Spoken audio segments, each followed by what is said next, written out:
로마서 12장 1절 2절 우리 같이 한 목소리로 합독하겠습니다. 시작. 그러므로 형제들아 내가 하나님의 모든 자비하심으로 너희를 권하노니 너희 몸을 하나님이 기뻐하시는 거룩한 산 제물로 드리라. 이는 너희가 드릴 영적 예배니라. 너희는 이 세대를 본받지 말고 오직 마음을 새롭게 함으로 변화를 받아 하나님의 선하시고 기뻐하시고 온전하신 뜻이 무엇인지 분별하도록 하라. 아멘. 오늘 새가족 양육 11강입니다. 그리스도인의 참된 예배에 대해서 같이 살펴보는 시간 가지겠습니다.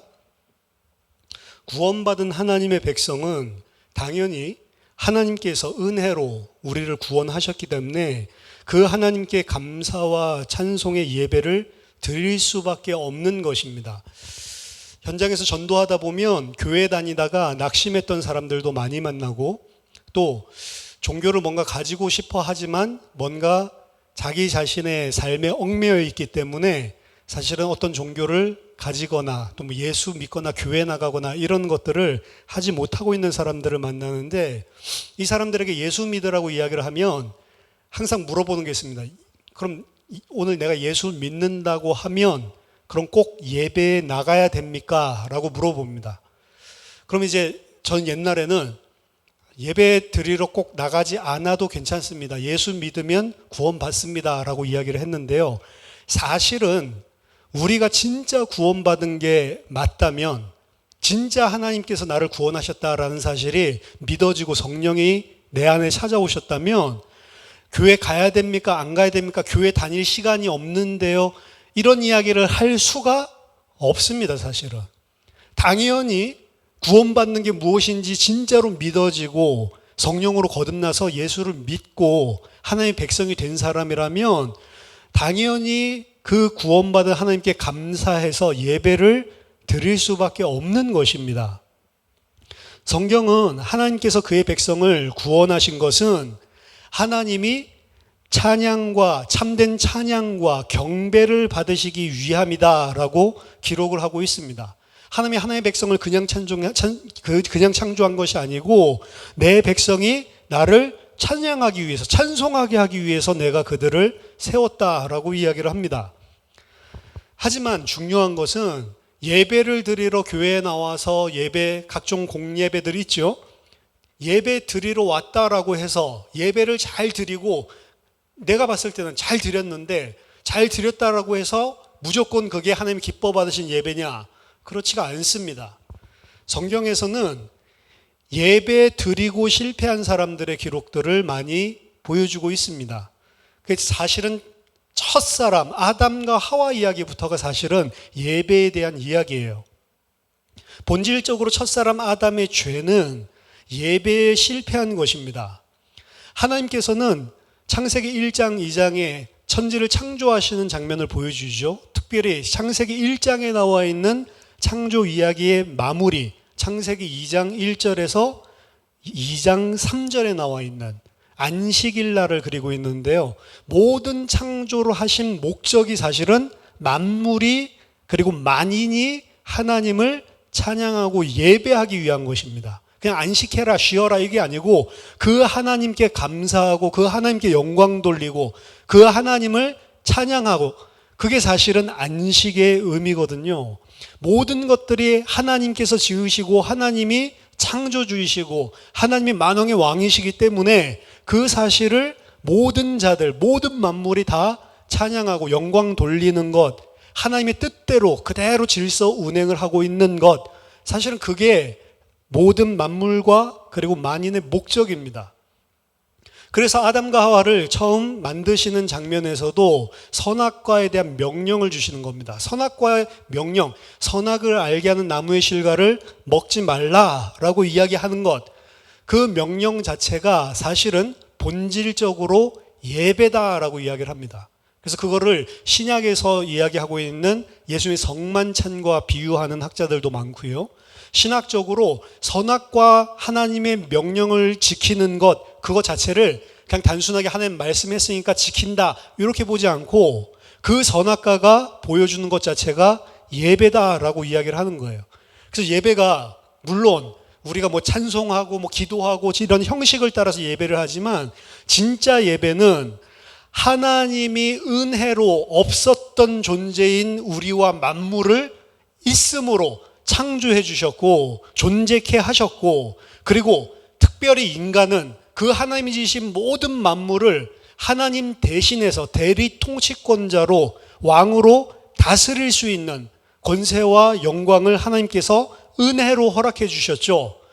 그 사실을 하나님이 은혜와 사랑으로 아무것도 아니고 존재조차 없었던 나에게 이런 복을 주셨구나, 이거 하나님의 은혜구나 라고 생각하는 자는 당연히 하나님을 바라볼 때 하나님 당신은 창조주시고 저는 피조물입니다, 이 사실을 인정해야 되고, 나를 왕으로 세웠지만 내가 왕이 아니고 진짜 왕은 하나님 당신이십니다. 저는 당신을 대신해서 주님께서 맡겨주신 것을 잠깐 맡은 종일 뿐입니다.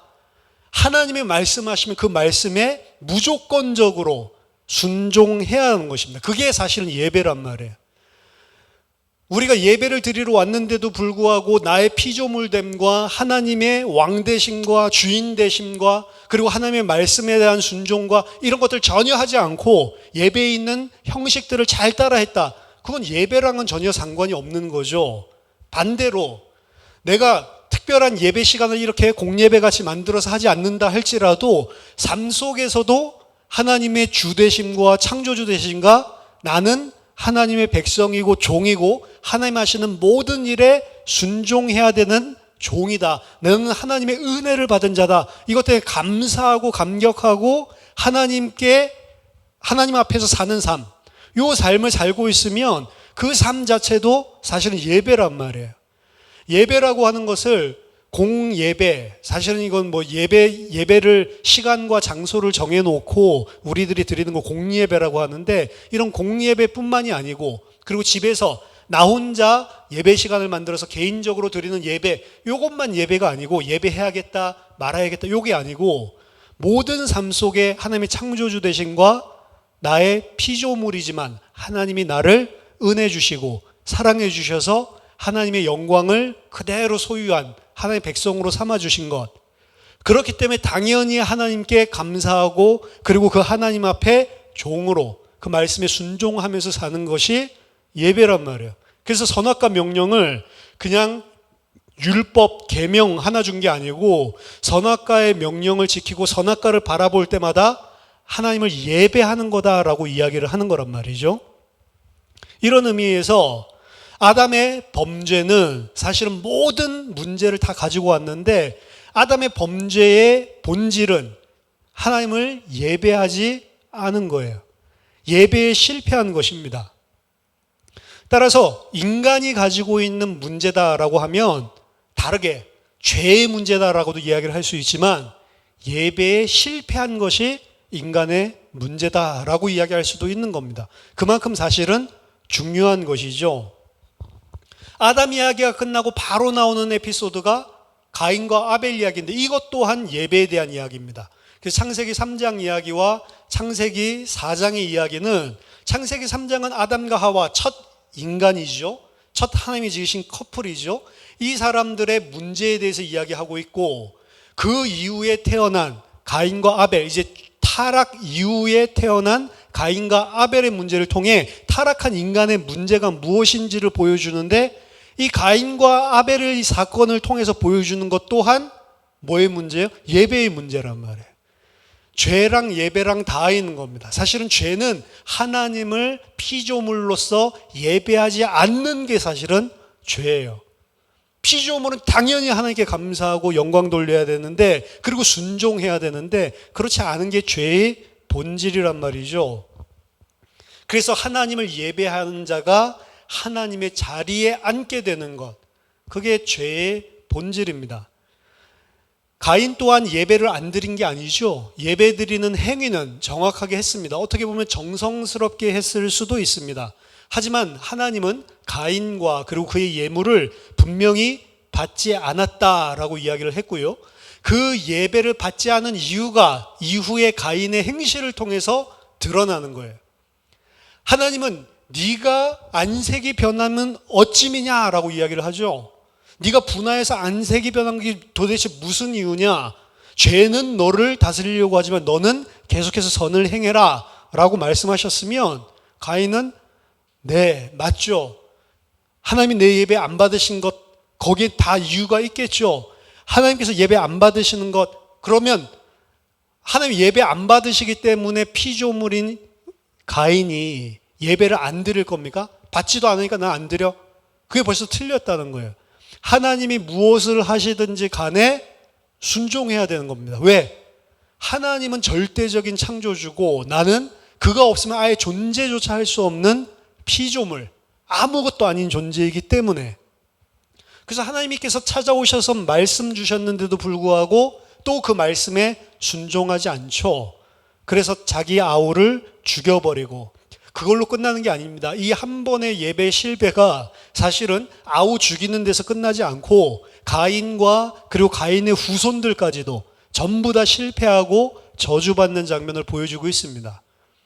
그래서 이 본문을 가지고 한 번의 실패가 자신과 온 후손들까지 다 망쳤다. 아담과 하와도 마찬가지죠. 한 번의 예배 실패가 자신과 온 인류를 다 망쳐놓은 거죠. 그래서 창세기 3장과 창세기 4장의 이야기는 같은 이야기를 하고 있는 거다라고 같이 병행적으로 보고 있습니다. 그리고 레위기에서도 예배드리고 실패한 자가 나오죠. 우리가 얼마 전에 살펴봤지만 나답과 아비후가 예배를 드리는데 하나님의 말씀대로 예배를 드리지 않죠. 이상한 불을 가져다가 하나님 앞에 드리다가 죽임을 당하는 그런 장면이 등장을 합니다. 어떻게 보면 예배 안 드리고 제사장 아니었으면 안 죽었을 건데 예배 드렸는데 하나님 말씀대로 하지 않다가 실패해버렸죠. 지도자임에도 불구하고 하나님 말씀에 순종하지 않은 예배를 드리다가 죽임을 당하는 그런 일이 등장을 합니다. 우리가 잘 아는 이스라엘의 초대 왕 사울 왕 또한 마찬가지였습니다. 사울 왕이 하나님 앞에 최종적으로 결론적으로 버림받게 되고 사울의 왕위를 전부 다 폐위시키고 내 마음에 합한 자를 세워야 되겠다라고 결정적으로 나오는 본문이 사무엘상 13장 8절에서 14절 본문인데요. 이 본문에 따르면 사울 또한 블레셋이랑 전쟁을 해야 되는데 전쟁하기 전에 예배를 하고 하나님 도움받아서 이기고 싶은데 제사장 역할을 하는 사무엘이 안 오는 거예요. 안 오니까 자기가 제사장도 아니면서 그냥 임의적으로 예배를 드리죠. 분명히 모세의 율법에서 제사장이 아니면 제사를 못 드리게 돼 있는데 자기 자신이 그냥 드리죠. 왜? 전쟁 이기려고. 아무리 살찐 송아지를 드린다 하더라도 아무리 좋은 재물을 드린다 하더라도 그 하나님의 말씀에 순종하는 것이 아니고 내가 하고 싶은 것을 이루기 위해서 지금 종교 행위를 하는 거란 말이에요. 그런 예배를 하나님 예배로 인정하지 않을 뿐만 아니라 그 사건 때문에 그 예배 실패 때문에 하나님께 버림받고 왕적인 축복을 상실하게 되는 장면이 등장을 합니다. 뿐만 아니라 이사야서 1장 11절 14절 보면 1장 전체를 보면요.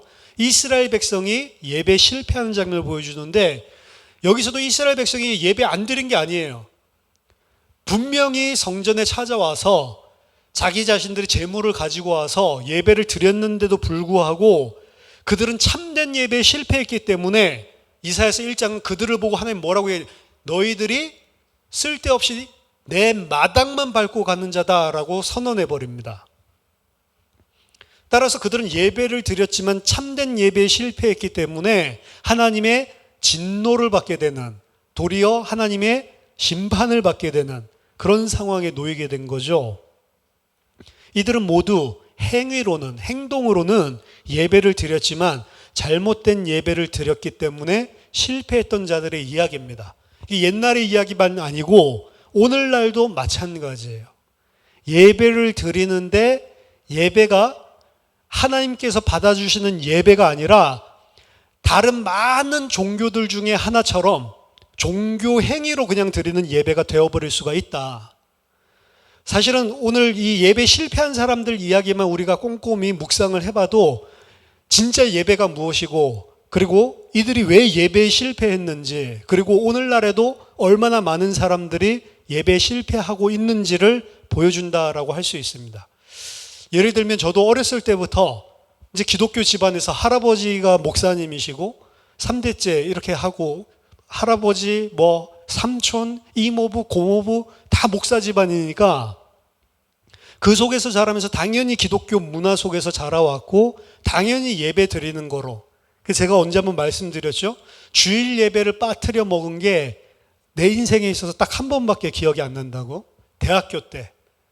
나도 이제 컸으니까 내가 이제 제대로 믿고 내가 선택을 해서 해야지 부모님 신앙 따라가면 안 되겠다. 이러고 교회를 한 주 안 가봤거든요.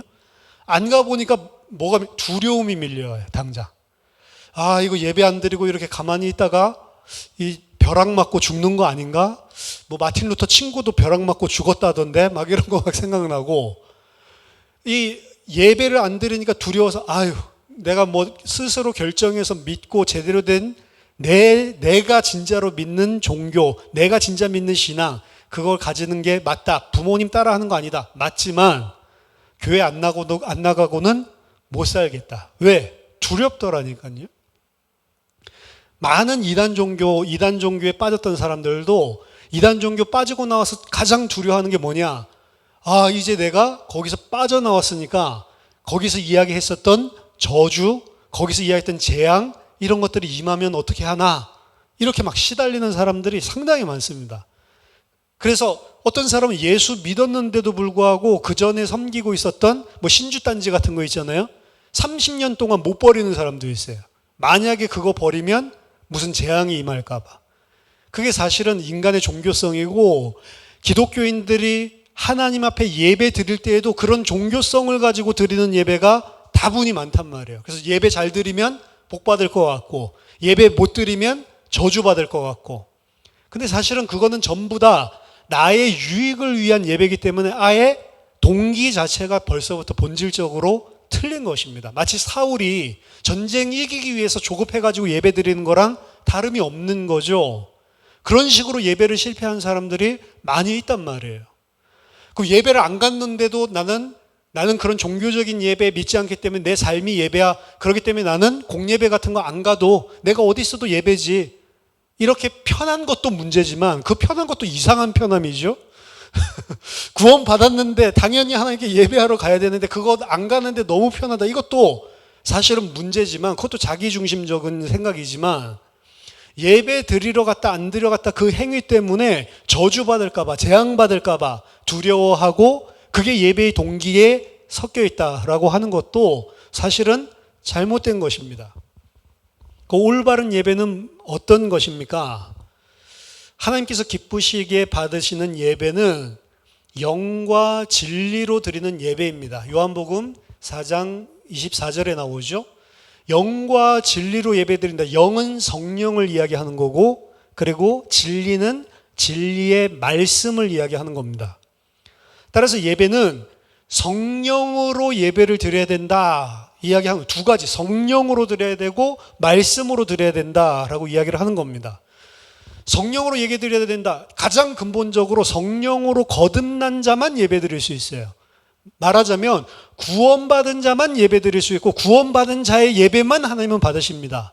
구원받지 않은 사람이 치성으로 드리는 예배는 예배가 아니라고 할 수 있어요. 그래서 사실은 우리가 불신자들을 교회로 데리고 오는 것을 전도라고 이야기하는데 엄밀히 말하면 불신자들을 교회로 데리고 오는 것은 전도가 아니죠. 전도라기보다는 교회 인도라고 볼 수가 있죠. 그 사람이 교회에 다니기 시작하면 하나님 말씀 듣고 구원받을 수 있을 가능성이 훨씬 더 커지고 이 사람이 마음 문이 오픈되어 있으니까 교회로 인도해서 온 것이지 그 사람을 전도한 건 아니에요. 전도는 성령이 그 사람 속에 들어가서 그 사람을 거듭나게 믿음을 가지도록 하나님의 백성으로 아예 새 피조물로 만들어버리는 게 전도죠, 사실은. 그래서 전도는 인간이 할 수가 없는 거예요, 사실은. 우리가 할 수 있는 거는 하나님이 구원의 길을 주셨는데 그 구원이 바로 이 예수의 십자가고 그 십자가의 대속의 피를 믿는 믿음이다. 소개해 줄 뿐이지 사실은 우리가 전도할 수가 없습니다. 그래서 정확하게 말하면 전도가 아니고 말씀의 선포예요. 말씀을 전파하는 것. 거기까지가 사실은 우리의 의무의 끝이죠. 그래서 불신자가 교회에 올 수 없냐? 올 수 있어요. 하나님이 구원하시기로 택한 자들 가운데 구원받지 않았지만 앞으로 하나님께서 구원의 길을 열어주시기 위해서 불신자인데도 불구하고 어떤 사건이나 문제나 이런 것들 때문에 교회로 올 수는 있습니다. 하지만 그가 교회에 왔다고 해서 구원받은 것도 아니고 그가 교회에 와서 예배를 드린다고 해서 그 예배가 예배 아니란 말이에요. 아니 찬송도 따라 불렀는데요. 기도할 때 눈 감고 그렇게 집중했는데요. 그게 자체가 예배가 아니라는 거죠. 예배는 누구만 할 수 있냐? 구원받은 하나님의 백성만 할 수 있어요. 그 옛날에 저희 교회에서 한영혼 초청 대잔치 이런 걸 해서 가족들을 갖다가 그리고 친구들을 싹 다 끌어모아 가지고 원래 한 1,500명 되는 교회였는데 그 주간에는 교회에 와서 참석한 예배 인원수만 3,000명이 넘었어요. 그러니까 싹 다 끌어모은 거죠. 근데 거기에다 대고 그 목사님이 오늘 여러분들 이 교회에 와서 구원받았으니까 너무 감사하다고 이야기하면서 당신들 오늘 교회 안 왔다가 죽었으면 지옥 갈 건데 오늘 이제 이렇게 하나님 앞에 교회에 왔다가 이제 구원받았으니까 죽어도 천국 갈 수 있다. 이런 식으로 이야기를 하더라고요. 그 거짓말입니다. 교회 온다고 구원받는 게 아니란 말이에요. 아니나 다를까 다음 주 되니까 아무도 안 오더라고요. 그 전주에는 막 3,000명 난리였는데 다음 주 되니까 아무도 안 와요. 그렇죠? 그 사람들에게 왔을 때 사실은 당신들 교회에 왔으니까 복 받았습니다. 구원받았습니다. 이게 아니고 복음 이야기했는데 복음은 이야기 하나도 안 하고 그렇죠? 잘못된 것입니다. 따라서 성령으로 예배드려야 된다. 가장 첫 번째 근거는 성령이 우리를 거듭나게 해서 구원받게 해주는 하나님이 예수 그리스도를 통해서 완성시키신 구원을 우리에게 이루어 주시는 주체가 성령 하나님이시기 때문에 성령으로만 예배를 드릴 수가 있는 거예요. 두 번째로 성령은 구원받은 하나님의 백성들에게 계속해서 이 땅에 사는 동안 계속해서 하나님의 은혜와 사랑을 깊이 깨닫게 만들어 주십니다. 성령이 말씀을 통해서 또 예배 드리는 그 현장을 통해서 우리들의 삶을 통해서 떠나지 않고 계속해서 우리를 가르치시고 인도해 주세요. 근데 그 가르치시고 인도하시는 내용이 뭐냐? 하나님이 너희에게 베풀어 주신 이 구원의 은혜와 사랑이 얼마나 큰 것인지를 계속해서 깊이 알 수 있도록 우리를 가르치십니다. 따라서 성령이 우리를 가르쳐 주셔서 사실은 하나님의 백성이 구원받았을 때도 감사해야 되지만 시간이 지나면 지날수록 더 깊은 데서 우러나오는 심령 깊이 하나님께 온전한 감사와 감격으로 예배를 드릴 수 있도록 도와주시는 분이 성령님이에요. 그래서 성령으로 예배를 드려야 된다. 따라서 영어로 드리는 예배라는 것은 외적인, 형식적인, 그냥 참석하는 그런 예배가 아니라 하나님을 정말로 우리의 심령 깊이 사랑하고 감사하기 때문에 드려지는 예배다. 그리고 그거를 돕는 것은 성령이다. 사람으로는 절대로 깨달을 수가 없다라고 이야기를 합니다. 진짜로 우리가 그렇게 하나님께 감사하고 진짜로 깊이 하나님을 알아가고 그리고 하나님을 사랑하게 돼서 드리는 예배가 가능해지는 것은 그리고 그런 예배가 점점 더 온전한 모습으로 완성된 모습으로 발전하는 것은 성령으로만 가능하다라는 것입니다. 네 번째로 진리로 예배를 드린다는 것은 아까 진리는 말씀을 이야기한다라고 이야기했죠. 진리의 말씀을 붙잡고 반드시 하나님의 말씀 속에서 예배를 드려야 되는 거예요. 그래서 아까 전에 나답과 아비후가 예배 드렸는데 말씀대로 안 드렸죠. 그렇기 때문에 사실은 그들은 죽임을 당하는 것입니다. 그럼 말씀이 뭐냐? 말씀의 실체는 요한복음 1장에 예수 그리스도가 말씀의 실체예요. 말씀의 본질이십니다. 또한 우리가 가지고 있는 성경 말씀, 이 진리의 말씀이 증거하고 있는 핵심 주제 또한 모든 것이 다 예수 그리스도를 가리키기 위해서 예수 그리스도를 우리에게 알려주기 위해서 기록된 책이다라고 누가복음 24장에 증거하고 있죠. 그래서 진리로 예배를 드린다라고 했을 때는 말씀 붙잡고 말씀 속에서 예배 드려야 된다라고 하는데 그 말씀을 예수 그리스도로 치환해도 전혀 다른 말이 아닙니다. 말씀으로 예배드린다라고 하는 것은 예수 그리스도로 예배드리는, 예수 그리스도를 믿는 믿음, 예수 그리스도로, 예수 그리스도의 이름으로, 예수 그리스도에 의지해서 나아가서 드리는 예배만 하나님께서 온전히 받으시는 예배입니다. 왜냐? 모든 인간은 죄인이기 때문에 자기 자신의 이름으로는, 자기 자신의 모습으로는 하나님 앞에 나올 수 있는 자가 아무도 없기 때문에 그렇습니다. 예배를 드릴 때 예수 그리스도께만 온전히 그래서 의지해서, 예수 그리스도의 십자가의 대속을 의지해서 하나님 앞에 나아갈 수 있는 것입니다. 그것 외에는 없습니다. 그래서 오늘날에는 참 종교 다원화주의, 그리고 종교 통일, 통합주의, 이런 것들이 많이 만연하죠. 그래서 이제 크리스마스 되면은 스님이 와가지고 여기서 축하하고, 예수님 오신 거 축하합니다 라고 이야기하고, 아이고 오늘 귀하신 주지스님 오셨는데 한 말씀 하시죠. 그럼 나와가지고, 여러분들 우린 종교는 다르지만 우리는 다 사랑입니다. 우리는 서로 다 평화를 이루는 공동체입니다. 여러분들 정말로 축하하고, 종교 달아도 다 우리는 같은 것입니다. 하나입니다. 박수치고, 이런 거 상당히 많거든요. 그리고 목사님도 이제 절에 가서 설교하죠. 부처님 오신 것을 정말로 축하하다. 우리가 타 종교라고 해서 저 예수 믿지 않는 것들 배타적으로 막 그 사람들 갖다가 막 비난하고 그러라는 말이 아니라, 그 사람들이 하는 것들, 그 사람들이 와가지고 오늘 스님이 우리 교회에서 예배 같이 드렸어요. 예배 같이 드리지 않았다니까요. 그건 예배가 아니라니까요. 왜 그러죠? 그 스님은 종교 행위로 여기 와가지고 행사로 그냥 앉아있는 것이지, 거듭난 하나님의 백성도 아니고, 성령으로 그래서 예배 드리는 것도 아니고, 진리의 말씀으로 예수 그리스도로 예배 드리는 것도 아니잖아요, 사실은. 진리의 말씀이 선포되고 그 말씀으로 인하여 새롭게 하시는 은혜, 그를 통해서 새 힘을 얻고 하나님의 뜻을 올바르게 깨닫고, 그러므로 말미암아서 하나님 앞에 순종하는 자녀로서 바르게 서는 것이 진리로 드리는 예배입니다. 따라서 이 진리로 드리는 예배는 말씀이 선포되어지는 이 현장에서도 진리로 예배를 드리는 것이지만, 반대로 이 진리를 가지고 순종하는 하나님의 백성으로 일상생활을 살아가고 있는 그 모습 자체도 사실은 예배인 거예요. 사실은 예배는 좁게 생각해서는 절대로 안 됩니다. 성도는 형식적, 종교적, 습관적으로 드리는 타성에 젖은 예배를 가장 경계해야 합니다. 왜냐, 그렇게 되기가 쉬워요. 왜? 그냥 늘 하는 종교 행위로. 인간은 습관적으로 타성에 젖기 쉬운 동물이기 때문에 그렇습니다. 그 인간의 죄성 중에 하나예요. 그래서 예수 그리스도 이야기하면, 또 그 이야기네, 또 그 이야기네, 이렇게 되는 케이스도 상당히 많고요. 성경 말씀을 통해서 하나님의 말씀의 진리를 들어도 다 알던 건데 그거 모르면 천국 못 가나? 이런 식으로 생각하는 케이스들도 상당히 많고요. 이게 다 종교화 그리고 습관화 되어버린 사람들의 특징입니다.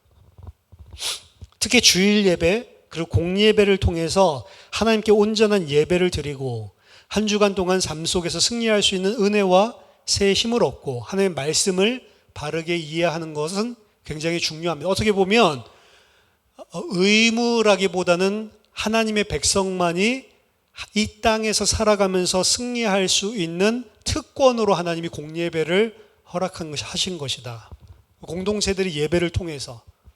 그래서 아무것도 아닌 것 같지만 공동체의 예배라고 하는 이 시스템 자체가 없으면 사람들은 예배에 일반적으로 실패하게 되어 있습니다. 그래서 일주일 중에 하루는 예배 드릴 수 있도록 하나님이 처음부터 정해놓으신 게 아닌가. 인간의 타성 때문에. 아무리 잘하려고 해도 시간 지나면 전부 다 무너져 버립니다. 그래서 유학 가는 많은 학생들 제가 사역을 했잖아요, 미국에서. 유학 가면 제일 힘든 게 이 예배, 교회 이런 것들이 가장 문제 중에 하나입니다. 일단 언어가 안 되니까 처음에는 미국 교회 탐방한다고 가보는데 가보면 사실은 예배가 예배답게 안 되니까 힘이 힘들어요. 그래서 유학생들이 1년도 제대로 못 버팁니다. 거의 다 유학 현장에 혼자 따로 떨어지고 그 안에 교회라고 하는 그러한 시스템들, 공적으로 예배 드릴 수 있는 시스템들, 이런 것들이 잘 안 돼 있으면 거의 대부분 예배도 실패하고 신앙도 실패하고 대학교 유학 4년 갔다 오면 학위는 받는데 거의 신앙적으로는 가지고 있던 것들도 다 까먹고 오히려 세상화되어 세속화되는 그런 케이스들이 상당히 많단 말이죠. 그래서 주일 예배, 공예배 이런 시스템들이 중요한데, 하지만 올바른 예배는 이러한 공적인 예배에만 국한되면 절대로 안 된다는 것이 중요한 포인트입니다. 그게 오늘 이야기하고 있는 로마서 12장 1절 2절 말씀이죠. 참된 그리스도인은 반드시 필수입니다. 예배를 전 삶의 영역으로 확장시켜야 합니다. 예배 드릴 때는 그리스도인 많은데 밖에 나가보면 그리스도인들이 하나도 없다, 이런 설교들도 옛날에 많았어요. 예배 드릴 때만 좀 그리스도인 같아. 근데 밖에 나가면 그리스도인이 아니야. 그럼 뭘 이야기한 거냐? 예배에 실패한 사람들을 이야기를 하는 거예요. 성경은 우리의 몸을 하나님이 기뻐하시는 거룩한 산 제사로 드리라고 했습니다. 우리가 레위기 통해서 제사법을 살펴보지만 거기에 드리는 제사, 제물은 사실은 누구를 대신하는 거예요? 나 자신을 대신하는 겁니다. 내가 죽어야 되는데 나 대신 죽는 양이고, 나임을, 이 제물이 바로 저입니다 라는 걸 동일시하기 위해서 안수하는 장면들이 항상 등장을 하죠. 성경은 그 제단 위에서 불살라서 죽임당한 그 제물이 나라는 이야기예요. 그래서 사실은 로마서 12장에서 구약에서는 제물 가지고 드렸지만 너희들은 이제 너희 자신을 제물로 드려라 라고 새로운 이야기를 하고 있는 게 아니고 원래부터 그 이야기를 하고 있는 게 성경입니다. 우리 자신을 하나님 앞에 산 제물로, 희생 제물로 드리라는 거예요. 근데 왜 산제사예요? 드린 제물로 드리지 않고 살아있는 채로, 살아있지만 사실은 우리는 그 제단 위에 바쳐진 제물과 똑같은 존재입니다. 이것은 우리의 전 삶이 예배하는 삶이 되어야 하는 것을 의미하고, 이것이 진짜 예배예요. 그럼 그러한 예배의 삶을 산다는 것은 구체적으로 어떤 것이냐? 그것은 우리의 일상 삶 속에서 세상처럼, 불신자들처럼 육신의 정욕과 그리고 세상의 삶의 방식, 이런 그들이 사는 방식 그대로 살지 않는 것입니다. 오늘 로마서 12장 2절에서 이야기하죠. 너희는 이 세대를 본받지 말라. 이 세대를 본받지 말고 오직 마음을 새롭게 함으로 변화를 받아야 된다라고 이야기를 하죠. 에베소서 2장 2절에 보니까 이 세대는 어떻게 살아가요? 자기 자신의 마음과 육체에 원하는 것을 하여 하나님의 본질상 진노의 자녀로 살아간다라고 이야기를 합니다. 이 세상 사람들 어떻게 살아가요? 그때 우리가 구원받지 않았을 때 우리도 똑같았다라고 에베소서 2장 2절에서는 증거하는데, 그때 너희도 그 사람들, 그 불신자처럼 똑같이 살았다. 세상 풍속을 따랐다. 세상 풍속을 따랐다라고 하니까 세상에 유행하는 것도 이런 거 따라했다, 이 소리가 아니고 정확하게는 세상의 삶의 방식을 따라서 살았다라고 이야기하는 거예요. The ways of the world. 세상의 방식. 세상 사람들의 방식대로. 돈 많으면 되지, 공부 잘하면 되지, 힘 있으면 되지, 높은 자리에 올라가면 되지. 세상 사람들이 생각하는 세상 풍속입니다, 이게. 유행하는 옷을 입는 게 아니고 공부 열심히 해가지고 성공하면 되지, 이게 세상 풍속이에요. 성경은 공부 열심히 하면 되지? 아니요. 공부 열심히 해도 안 돼요. 성경은 뭐라고 해요? 하나님을 창조주로 섬기고 하나님의 은혜를 예수 그리스도를 통해 받아야지만 되는 거지, 공부 잘한다고 되는 거 아니잖아요. 돈 많다고 되는 것도 아니고. 하나님의 백성은 이 세상에서 예배하는 삶을 살아야 되는데, 그거는 세상의 삶의 방식과 사실은 정반대되는 삶이에요. 세상의 모든 삶의 방식은 사실은 궁극적으로 자기 자신을 위하여 사는 삶입니다. 하지만 정말 구원받은 자는 더 이상 자기 자신을 위하여 살지 않습니다. 그래서 갈라디아서 2장 20절, 우리는 그리스도와 함께 십자가에 못 박혀 죽었다라고 이야기를 하죠. 이미 하나님 앞에 번제물로 나의 옛 모습은 다 타서 죄된 나의 모습 예수 그리스도 안에서 다 죽었다라고 이야기를 하는 겁니다. 고린도서 5장 15절도 다시는 자기 자신을 위하여 살지 않고 우리를 위해 대신 죽었다 살아나신 그리스도를 위해서 살게 되죠. 로마서 14장 7절 9절 먹든지 마시든지 먹어도 주를 위해서 마셔도 주를 위해서 살아도 주를 위해서 죽어도 주를 위해서 우리는 어떻게 한다고요? 살아도 주를 위해서 나를 위해서가 아니고 살아도 주를 위해서 죽어도 주를 위해서 무엇을 하든지 그 삶 자체가 산 제사로 드리는 삶이란 말이죠. 그리고 그게 예배입니다. 또 오늘 12장 2절에 하나님의 선하시고 기뻐하시고 온전하신 뜻이 무엇인지를 분별하고 그 뜻에 순종하여 사는 삶입니다. 이 땅에 사는 동안 이제 내 뜻이 아니라 하나님의 뜻이 무엇인지, 하나님이 기뻐하시는 것이 무엇인지, 하나님의 온전하신 뜻이 무엇인지 분별하면서 살아가는 거예요. 그 분별하면서 살다 보면 당연히 나를 위하여 살지 않게 돼 있고 당연히 세상 풍속 따라 살지 않게 돼 있습니다. 비록 이 땅에서 하나님의 백성이 이렇게 온전한 주의 백성의 모습으로 참된 예배하는 모습으로 날마다 승리하고 날마다 성공하고 살 수는 없습니다. 연약하게 넘어질 때가 많죠. 훨씬 많죠. 하지만 그 연약하고 넘어진 사실을 발견했을 때에도 그때마다 도와주시는 은혜를 얻기 위해서 하나님 앞에 담대히 나가고 다시 자신을 바로 잡아서 하나님 앞에 서는 자, 이 사람이 하나님의 백성들입니다. 어떤 사람은 우리가 어차피 완전하지 않아 그렇기 때문에 완전하게 살려고 하는 거 그거 율법이야 이렇게 이야기하는데 하나님 백성은 내가 완전하다는 소리가 아니라 완전하지 않은 것을 불편해하게 돼 있어요. 내가 하나님 뜻대로 살지 못하고 또 육신 가운데 빠져서 또 염려 근심하고 또 세상 풍속에 빠져서 있는 모습을 보면 그것 때문에 마음이 불편하다니까요. 그래서 내가 바르게 하나님 앞에 살려고 하지 어차피 우리는 완전하지도 않은데 뭐 그냥 막 사는 사람이나 이건 하나님 앞에 도토리 키재기야 라면서 방종으로 빠지도록 생각하지 않습니다. 하나님은 어떻다고 그래요? 예수 그리스도의 대속으로 말미암아서 우리에게 하나님 앞에 언제든지 죄인인데도 불구하고 그 죄를 다 도말하시고 담대히 하나님 앞에 나올 수 있는 길을 열어주셨다라고 이야기를 하거든요. 그래서 그 사실을 의지하고 믿고 있기 때문에 넘어진 자도 곧바로 일어나서 다시 한번 예수 그리스도의 이름을 의지해서 하나님 앞에 나아가고 바르게 하나님 살 수 있도록 힘을 주세요. 다시 하나님 앞에 서는 게 그게 하나님의 백성의 모습입니다. 영원히 그리고 항상 하나님의 은혜를 찬양하며 온전히 순종하는 주의 백성으로 세워지는 것을 바로 구원의 완성, 영화라고 이야기합니다.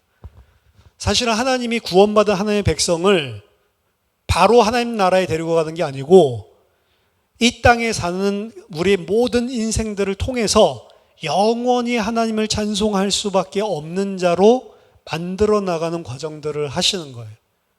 구원을 받은 자를 구원을 지금 현재도 이루어가고 계시고 그 구원을 궁극적으로 완성시키시는 날이 있습니다. 우린 지금 그 과정을 걸어가고 있기 때문에 이미 구원받았지만 아직 영화로운 상태로 살지 못할 때가 많아요. 근데 그럴 때마다 하나님의 백성은 다시 말씀과 예수 그리스도를 의지해서 일어나서 하나님의 백성으로 살고자 하는 그런 경향성을 당연히 가지게 되어 있는 겁니다.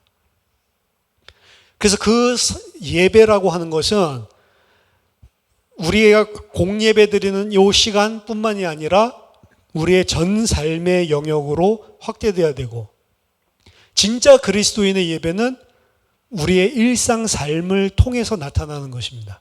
진짜 예수 그리스도의 백성들이 빛으로 소금으로 사는 것은 교회 안이 아니고 내가 일상 삶을 살고 있는 가정과 직장과 그리고 내 산업, 내 현장들, 사람들과의 만남, 그리고 또 문제를 닥쳤을 때 혹은 복 같은 것, 좋은 것들을 맞이했을 때 그런 일상생활에 일어나는 모든 사건들, 모든 문제들, 모든 좋은 일들 이것들 속에서 하나님의 백성으로 예배를 하면서 살아야 되는 거예요. 그래서 평상시 우리의 삶의 전 영역에 예배가 반드시 확장되어야 되고 하나님께서 만들어 가시고자 하시는 하나님의 백성의 모습은 그 모습입니다. 그래서 우리가 일평생 그리고 영원히 절대로 하나님께 불순종하지 않고 그 하나님께 은혜에 감사해서 영원히 찬양할 수밖에 없는 자로 어떤 한 시간만 예배드리고 마는 게 아니고 우리의 삶 자체가 예배가 될 수 있도록. 그래서 어떻게 보면은 성경에서 그려주고 있는 천국의 모습은 단순하고 재미가 없어요. 그렇죠? 우리들이 상상하는 것은 천국에 가면은 막 황금길 있고 맛있는 것도 있고 이러면 좋겠는데 그런 거 이야기 하나도 안 나오고 천국에서의 모습은 감사합니다. 계속 예배 드리는 것밖에 없어. 그러니까 옛날에 우스갯소리로 아이고 여기서 주일에 한 번 예배 드리는 것도 지겨운데 맨날 예배 드리면 천국 진짜 재미없겠다. 이렇게 생각하는 사람들이 있더라고요. 근데 우리가 온전히 하나님께 예배하는 자로 사실은 만드는 것이 구원의 완성입니다. 저와 여러분들이 그리스도인으로 성도로 참된 예배에 성공하는 하나님 백성 되기를 예수 그리스도 이름으로 축원합니다. 기도하시겠습니다. 하나님 아버지 은혜를 감사드립니다.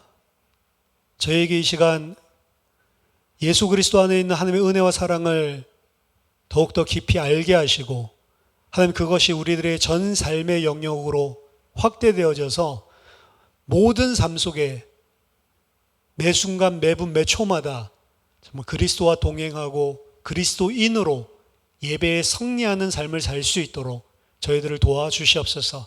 우리들의 삶이 하나님께 드리는 참된 찬송이요 영적인 예배가 될 수 있도록 도와주시옵소서. 예수 그리스도 이름으로 기도하옵나이다. 아멘.